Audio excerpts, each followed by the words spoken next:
it's almost like anger, if you could imagine it, almost like seeing a color or hearing a sound. You feel an emotion, right? It's that you don't have to like it. You know, you can reject that. You can move on. But yeah, basically every thought is a gift to accept or reject. Oh, okay. So yeah, I said I was going to get to this. I'm going to get to it right now. All right. So when we're young, when we're growing up until we're about like 8 years old, we're sponges, and we can't filter. Our critical thinking has not evolved to the point where we can go, oh, that adult is lying to me. Or maybe this idea isn't in my best interest. Basically, we're being programmed. We're being programmed by our environment. We're being programmed by our parents, by our schools, by our religion, by everything. Because that's just what's happening. We are born in the dark, screaming without a single spark of knowledge, and we learn as we go. And all we can learn is from our environment. And our environment teaches us certain things. And we are down here in this whole fight or flight, the world is a dangerous place, and we are learning to survive it, right? And so sometimes we learn bad habits because we maybe grow up with way too much fear. Maybe we're terrified all the time, and so now we're scared even when we shouldn't be. You know, everybody knows what I'm talking about when we get to this. But the idea is, when we're looking at the conscious, the unconscious mind, really we're dealing with a pretty unbalanced territory as far as certain things are concerned. I've seen different models. You know, I've seen people do this as much as 90-10 or so on. But the one that I liked was like 12-88, right? 12% of what we do, what we say, what happens to us, the decisions that we make are based on the conscious mind. The rest, we're following our programming. Like, for instance, just think about your habits, right? You don't have to think about tying your shoe. Done it a million times. You don't have to tie your shoe. You don't think about it. Conscious mind is not engaged in tying your shoe. Your habits are. Same thing goes for addictions, and I can certainly attest to that as well. I understand, you know, craving for a cigarette is not a conscious, it's an unconscious trigger.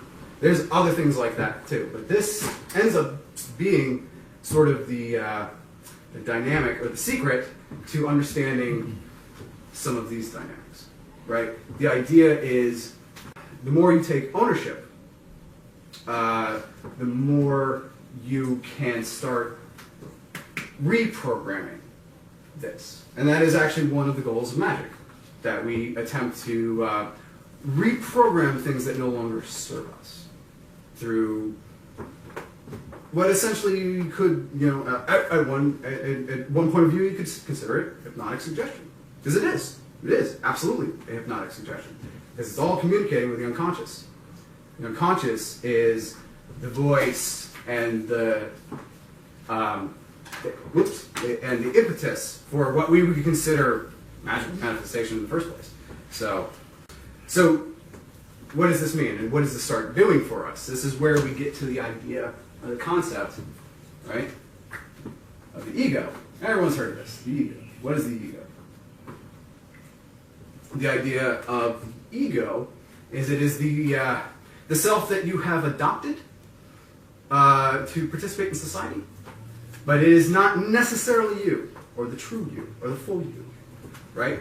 There are all kinds of things that your ego, which we would also consider a lot of these triggers, right? The programming from your youth, that decide what you consider to be acceptable behavior, or more to the point, what you do regardless of what you think.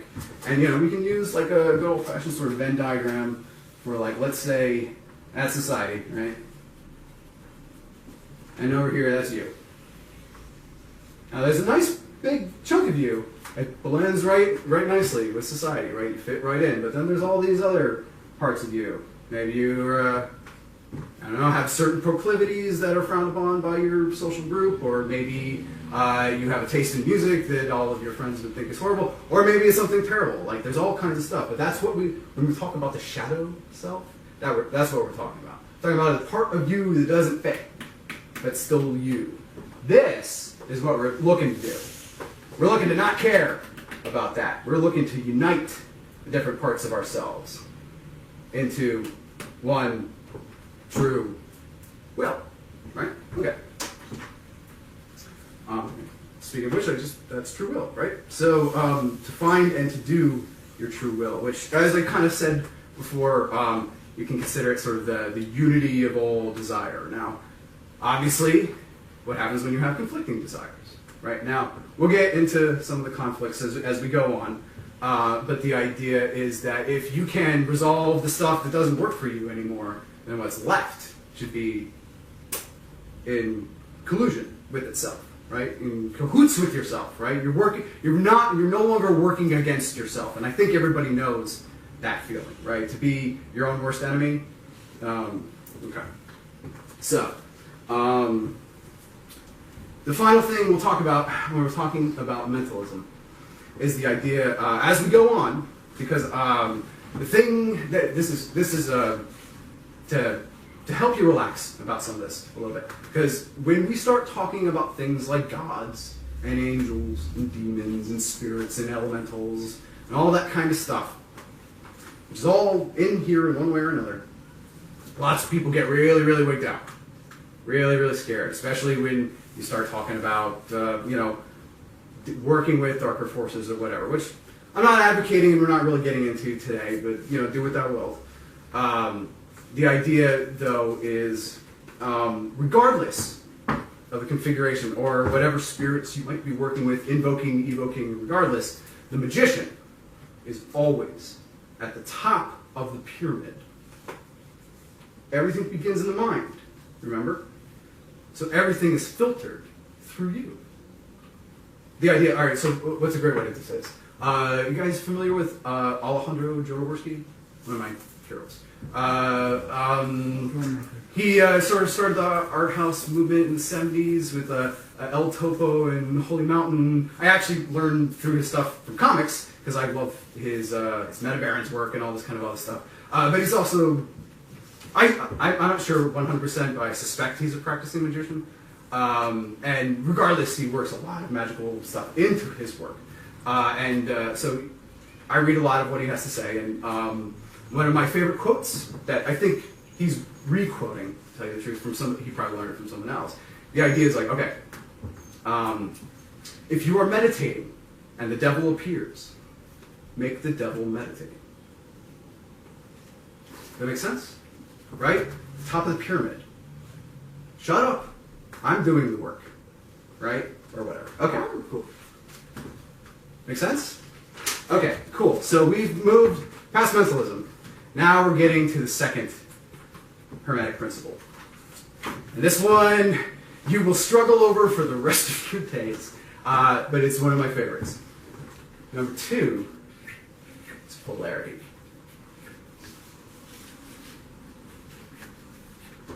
And we can't talk about polarity without actually talking about both Sephiroth at the same time. So we've got here, we've got Chokmah, which means wisdom. And over here, we have Binah, which means understand. Okay. But, as I said before, so before we move on, we should talk about this dynamic slightly. Now, lots of you will recognize this from all kinds of different schools of thought. This is the Trinity.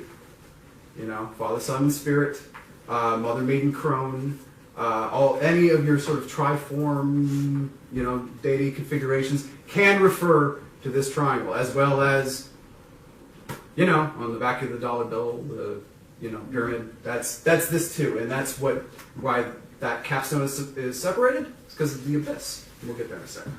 All right. So, So actually, to clarify then, so what is the abyss? And what does that have to do with the rest of it there? So what we'll consider for the abyss is it is the difference between the idealized and the actual, right? The difference between your idea for your master plan and how your master plan panned out, right? So God and his what we call these three the supernals, and the idea is that it's sort of they're just in the Platonic realm of ideas, right? That like we can look at this and we can call it a table, but that somewhere up there is the table by which all other tables are measured, right? The perfect table, God's table. I don't know. Right, that kind of idea, the ideal versus the actual. Okay, so and just point. Some people, and I do, I like it.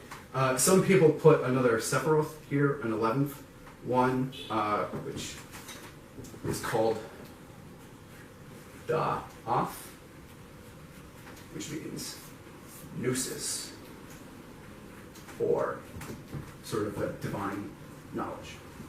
That's where we get the word, Gnostic from gnosis.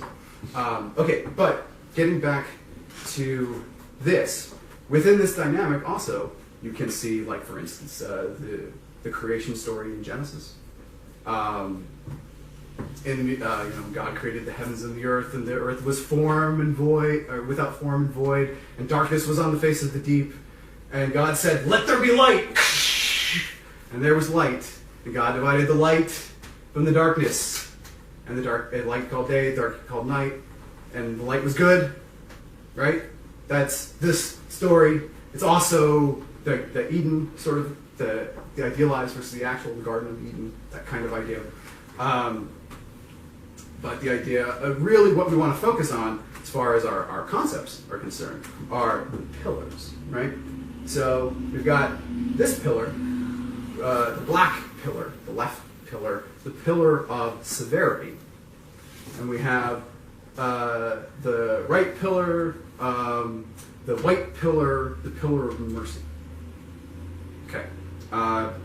Boaz and Joachim, but we'll just call them severity and mercy for your purposes. And then we've got the middle pillar, my favorite pillar, personally. Middle pillar, which is sometimes called the pillar of mildness. It's not my favorite one, but I like the middle pillar. You could also call it the Tao, like T-A-O, like in the sense of like the yin-yang of Taoism is that which does not, that which bends will not break. It's the middle between the extremes, right? Now these are I'm sorry? The middle way? Yes, the middle way. I would say really anybody who is trying to do light work with themselves is essentially going up the middle path anyway. We'll get there when we get lower. But this here we can see. All right, so really, what's important is that understanding this polarity, the polarity of these extremes. Now, these are the most extreme of the extremes. Of all the extremes, these are it, right? This is, you could consider this the wild, abandoned, creative energy of Pan that just big banged into the universe, right? That's the explosion, the first crack of the lightning bolt, versus Binah. Now, this is where we're going to get, this is the light and the dark dynamic. And this is also where we get into the ideas of black and white magic. The idea being, okay, so the best way to describe this, and I want to make sure I'm not getting ahead of myself. Okay, actually, we talked about the relationship of the triangle. This is sometimes called the triangle of manifestation, where you have how do you describe this? Okay, so it's like you have knowledge, you have the knower, and you have that which knows, right? So, wisdom versus understanding, right?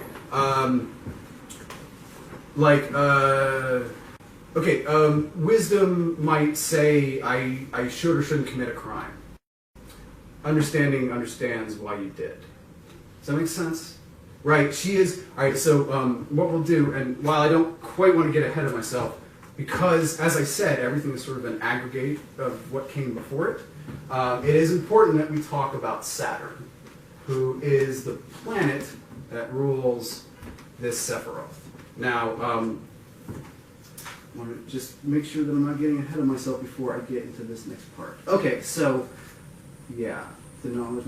All right, so if you're not the one, you're not the one and you're something else, right? If you're something else, which our highest of our highest of our highest soul, right, would like reside in Chokmah. In theory, that's where the magician's trying to get, where it's just you and God, and nobody, nothing, no intermediaries, nothing in between. You manage to rise up the tree. If you're not God, then you are trapped between the poles of severity and mercy. We're all trapped. We're all trapped in this binary universe. Because remember, we're going aggregation. So at its core, there's a singularity. But there's also a binary aspect to it. We know this when we look at computers, zeros and ones, right? 0, 1, 0, 1. So when we talk about the extent of light, there is the ultimate dynamic, right? Of that which penetrates and that which is penetrated, right? And that does give you gender, and that also gives you violence, and it gives you other things, right? But the idea is that there is that which goes and that which is gone into. That which is light and that which is not light, which is darkness. Darkness is nothing but the absence of light. Darkness is, when we had Einstein or, right? Darkness is nothing but the absence of light. And that's what we're understanding the supernal aspects of this in the yin-yang sense. All right, so rather than skipping ahead, I'm just going to get to it now. So one of the best ways I find, that I like, that the Thelemites use is the god forms of Hadit and Nuit. Okay, so Hadit sometimes is depicted like a winged golden egg. Sometimes there's like a serpent wrapped around it, or what have you. And then Nuit, you would see sort of in Egyptian art, she's sort of the queen of the sky. You see her sometimes bent over the scene, and she's covered in stars. That's the stooping starlight. We put Nuit here in the sense that, again, don't get your hackles up, but the idea of the divine harlot, right? That she who refuses no one, right? Pure understanding, denying none, all come unto me. That sense of Nuit, where Hadit is the, okay, also in Thelema, they say, every man and every woman is a star. In that every man and every woman is an aggregate of experience, right? You might even include reincarnation in that whole karmic dynamic, but the idea is that you are a lot of experience that you've had from birth to now to presumably death and what have you. So the idea of Hadit and Nuit, they represent, and everyone will recognize this, the dot in the circle. This is the hydrogen atom. This is the shape of the galaxy. This presumably may even be the shape of our souls for all we know. But the idea that there is, okay, so think about it this way. In an infinite universe, no matter where you stand, you're in the middle. Right? No matter where you stand, you are in the middle of the circle of your experience, your influence, your concept, right? Because consciousness is non-local too, so it's only the edge of your imagination. But the edge is all about Saturn. Saturn is all about the edge. He is the circle. He is that everything is bound inside of. When a magician casts a circle, the idea is it's casting the edge of your experience, your influence, right? So the dynamic between Hadit and Nuit is that idea of the one being the single experience, the single soul, versus the universe that he's in, right? That dynamic. Okay. Now we'll get a little more when we get into some of the solar stuff, but that's really the key. So now what we want to focus on is the idea of sort of the conscious versus the unconscious mind. And essentially what we're trying to do is use that as a vehicle for sending instructions to our higher self, right? Who knows what's best for us and intercedes on our behalf. And we'll get into the HGA a little bit as well. But really, how best to explain this? All right, so think about it this way. Everybody is playing the frame game, right? The idea that I have a concept of the world. Things that I believe that are true, things that I believe aren't. And as I go forth in the world and I bump into other people with different opinions and we clash on them, it's like really deep down in my heart, like I want to change your mind. I want you to agree with my version of the world. And why would that matter? Why does it really matter? Why should I care? You would think that you shouldn't. But what we know is because it is our unconscious mind that is the vehicle for basically the cause and effect that we would basically say manifests in a magical way. The idea is that what we focus on is incredibly important. Where attention goes, energy flows.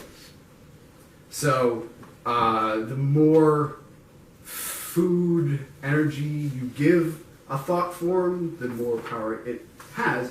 And that's why magicians long, long ago learned the value of group work, getting together in a group.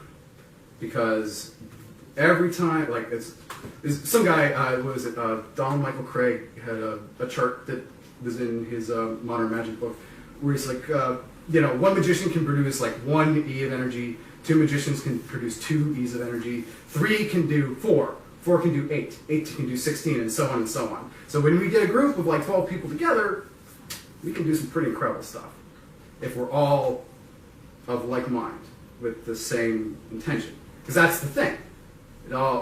And again, because we're sharing these astral spaces, in theory, the more entangled or sympathetic our work and our thoughts become with one another, the more we manifest that same result.